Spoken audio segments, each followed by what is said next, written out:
আসসালামু আলাইকুম viewers, welcome to my channel Sumi's delicacy. আজ আপনাদেরকে ট্র্যাডিশনাল একটি পিঠা তৈরি করে দেখাবো, তেলের পিঠা। অনেকেরই অভিযোগ থাকে এই পিঠা তেলে ছাড়ার পর ফুলে না কিংবা দেখতে সুন্দর হয় না। আমার এই রেসিপি ফলো করে আপনারা যদি পিঠা তৈরি করেন, আপনাদের পিঠাও অনেক সুন্দর হবে, ফুলবে ইনশাল্লাহ। চলুন দেখে নেওয়া যাক আমি কিভাবে এই তেলের পিঠা তৈরি করি। তেলের পিঠা তৈরির জন্য আমি এখানে 2 কাপ আতপ চালের গুঁড়া নিয়েছি। আর এই চালটা আমি 4 ঘন্টা ভিজিয়ে তারপর গুঁড়া করেছি। সাথে দিয়ে দিচ্ছি 1 কাপ পরিমাণ গুড়, দিয়ে দিচ্ছি হাফ চা চামচ পরিমাণ লবণ। এখন এটা আমি খুব ভালোভাবে মেখে নিব।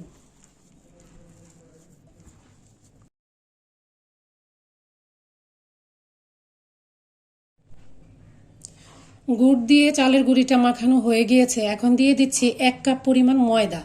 এই ময়দা পিঠাটাকে ফুলকো এবং নরম করবে।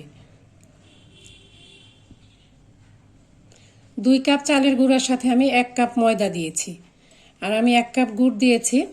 আর এইটুকুতে যদি মিষ্টি পুরাপুরি না হয়, আমি এর সাথে চিনি ব্যবহার করব।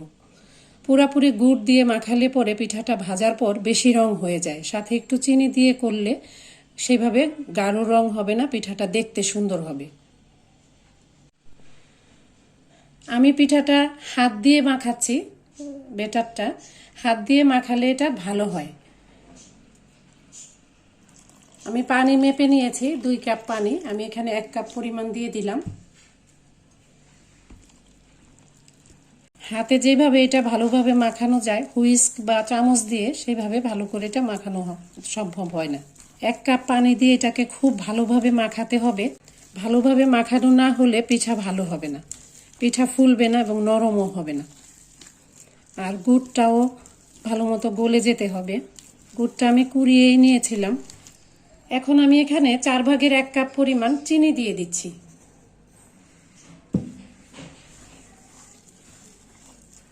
চিনিটা গলে যাওয়ার পরে আমি আবার পানি ব্যবহার করব।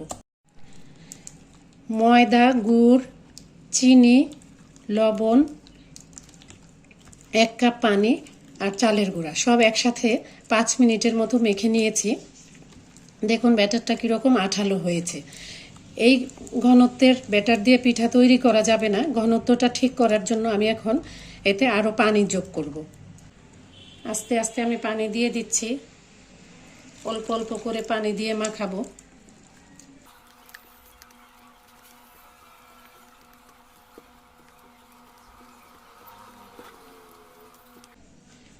আরও অল্প একটু পানি দিয়ে দিচ্ছি।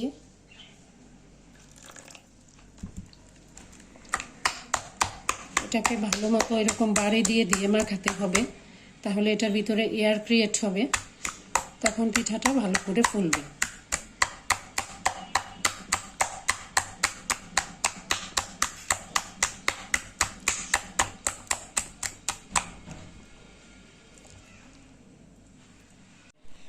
মাখানো হয়ে গিয়েছে। এখন আমি এটা 20 মিনিট রেস্টে রাখবো। আর আমার এখানে 1 কাপ, তারপরে আরও 3 টেবিল চামচ পরিমাণ পানি লেগেছে। ফিরে এলাম 20 মিনিট পর। এবার আর হাত লাগাচ্ছি না।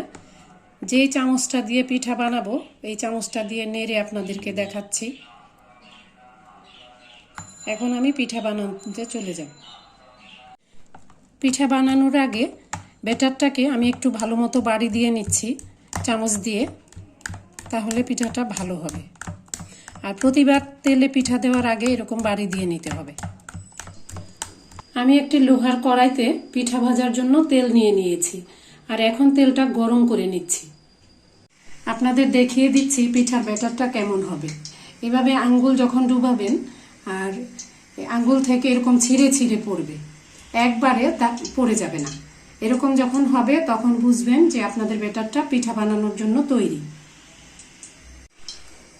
তেলটা গরম হয়ে গিয়েছে। আমি এখন একটা পিঠা দিয়ে দিচ্ছি। একদম তেলের একটু উপর থেকে পিঠা দিতে হবে, আর চুলাটা মিডিয়াম হিটে থাকবে।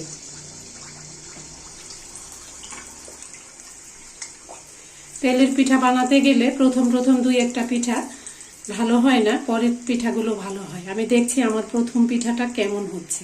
আস্তে আস্তে পিঠাটা ভেসে উঠছে। উপর থেকে এইভাবে তেল দিয়ে দিবেন, তাহলে পিঠাটা সুন্দরভাবে উপর দিয়েও ফুলে উঠবে। একটা পিঠ হয়ে গেলে পরে আমি উল্টে দিব। পিঠাটার এক পিঠ হয়ে গিয়েছে, এখন আমি এটা উল্টে দিচ্ছি।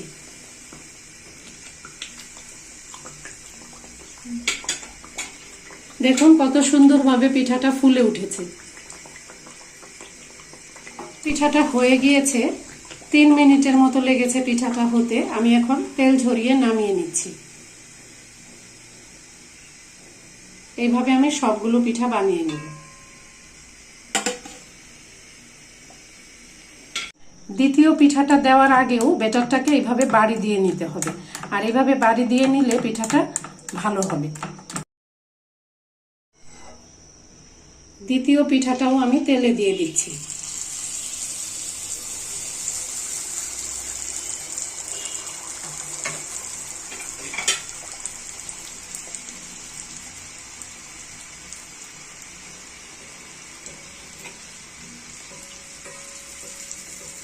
প্রথম পিঠাটা ভেসে উঠতে একটু দেরি হয়েছিল, দ্বিতীয় পিঠাটা কিন্তু খুব দ্রুতই ভেসে উঠলো এবং ফুলেও যাচ্ছে।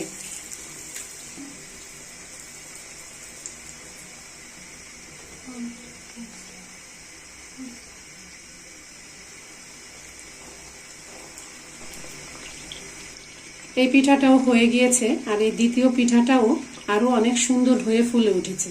আমি পিঠাটা নামিয়ে নিচ্ছি। চুলার আঁচ আর বেটার যদি ঠিকঠাক হয় তাহলে তেলের পিঠাও অনেক সুন্দর হয়। সবগুলো পিঠা আমি বানিয়ে নিয়েছি। এখানে 10টা বড় আর একটা ছোট পিঠা হয়েছে, মোট 11টি পিঠা হয়েছে। দেখে নিলেন কিভাবে খুব সহজেই তৈরি করতে হয় তেলের পিঠা। বাসায় অবশ্যই ট্রাই করবেন, আর রেসিপিটি কেমন লাগলো কমেন্টে অবশ্যই জানাবেন।